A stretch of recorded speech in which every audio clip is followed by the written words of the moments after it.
Hello. Well, it's fall. It's dark out. I started putting sweaters on this weekend, and you will probably find that your YouTube or Instagram feeds will have lots of fall things to do that comprise of going to a pumpkin patch, drinking pumpkin spice lattes, and all those are fun and nice, but I would like to share with you my 5 things that you can set your own fall rhythms. So number 1, guarding your morning time with the Lord. One of the things that I find when, especially at the beginning of school, things get crazy, it's very easy to skip morning time. But your morning time with the Lord sets the day into motion. Jesus would often get up early to pray. And the thing with fall, now that it's dark outside, it almost feels even more quiet. And so whether you're doing your time with the Lord at night or first thing in the morning while it's still dark, there is something about quiet when it is dark out. I don't know about you, but it just seems more quiet, if that's possible. Shorter days remind us that the light is precious. And so let's be thankful for the times that we do have the light, and thankful that God gives us the dark and the quiet at times in our lives. Number 2 is about Sabbath keeping. Slow living is about being obedient to God's design for rest. I don't think in our society we truly rest, not just doing nothing, but taking that time to truly rest in God. There are a lot of references to resting in God. Even a verse where Jesus says, "Come unto me, all ye who are weary and heavy laden, and I will give you rest.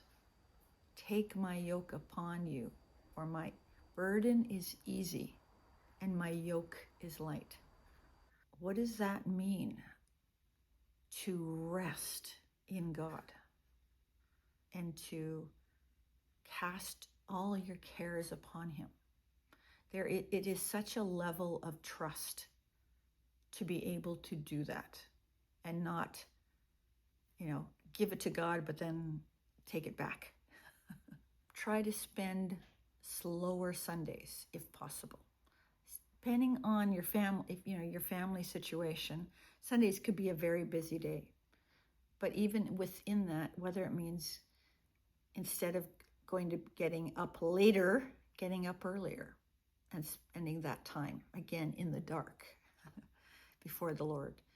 I recently had a reading marathon where I read 4.5 books over 4 days. And I read C.S. Lewis, The Screwtape Letters, and The Four Loves. Reading those back to back it really made me reflect a lot on the Lord and just the way God used C.S. Lewis in his writing and all the many wonderful things. And I did that I was reading them on a Sunday after church, and it just brought more meaning to that day for me. And it's something I want to try and do more of. Another thing you can do is to practice hospitality.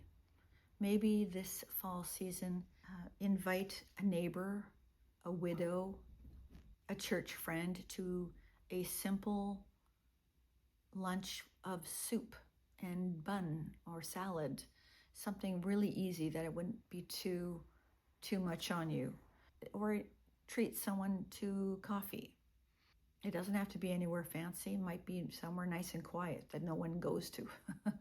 In Romans 12, it asks us to practice hospitality. I think that's an interesting word to say, practice. It's almost like, what was that? I just got bit. What was that? I think it's interesting that Paul uses the word, actually, no, yeah, it's Romans. I think it's interesting that Paul uses the word practice hospitality. It's almost like, let's just keep doing it until we get it right, assuming that we're going to get it wrong. I think that sometimes that's kind of the kicker, because we see these beautiful home channels and everything looks perfect, right? And if we are to practice hospitality, it's almost referring to that it's something we can get better at. We haven't achieved it. We can keep doing it. And where I live, there are a lot of women's fall show, a vintage market, these things are happening. And so if you don't necessarily want to invite someone into your home, if you're not comfortable with that, then maybe ask them if they want to go to a market with you, or again, coffee, or just go for a walk. That would be nice too. The ultimate goal of hospitality, it's a way for women to minister to each other. We need each other. And I often see videos and stuff online that talks about just stay home and be cozy and be by yourself and you'll be right. And I'm like, I don't think that's what God calls us to do. I think God calls us to be in community with others. And as single women, let's be in community with other women, something like that.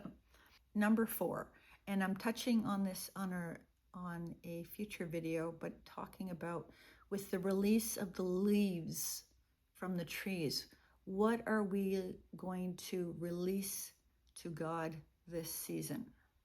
It's like a spiritual declutter. Let's let go of something. Hebrews 12:1, and I've been thinking about this one a bit. Lay aside every weight and sin. That's it. It stops. They hinder us from doing what we need to be doing. I am looking at a big pile of projects, and I keep looking at them, and I'm thinking, I just need to let some of them go. I just need to just don't even think about them, just get them out of here, because they become this weight that, oh, I've got to do that project. Oh, I've got to do that, right? And if they've been sitting there for at least 10 years, that's like some of them have, maybe even 20 years, I think it's time to let go. I'm having trouble. You can pray for me. But that's something that I'm working on. And then the 5th one is slowing down to listen for God's direction. Slowing down isn't just about doing less, but it's making more room for God in our lives. I would encourage you, if you haven't done this, try to be silent, maybe 10 to 15 minutes before the Lord every day. And don't come into that silence with any expectation, or I've got to say this, or I've got to do this, or just be silent and still. Be still and know that I am God. Psalm 46 says, it's hard for us to stay still. It's hard for us not to have our brain going at 100 miles an hour. But we can practice this. We can practice being silent before God. If you've got something special planned during the fall and you'd like to share about it, I'd love to hear about it. The fall brings so many wonderful sights with the leaves turning the royal colors, and for us, right now it's Canadian Thanksgiving in a week or two, and that's family time for us. And we're actually postponing our Canadian Thanksgiving because some family on a trip, on a cruise, they didn't take us. I can't believe it. but they're on a cruise, so they're enjoying themselves. So we will postpone Thanksgiving a little bit. This fall season has so many wonderful, beautiful opportunities for us to get back into rhythm with God. And if you have any prayer requests, feel free to drop them down below. And I hope you have a wonderful, wonderful day. We'll see you soon.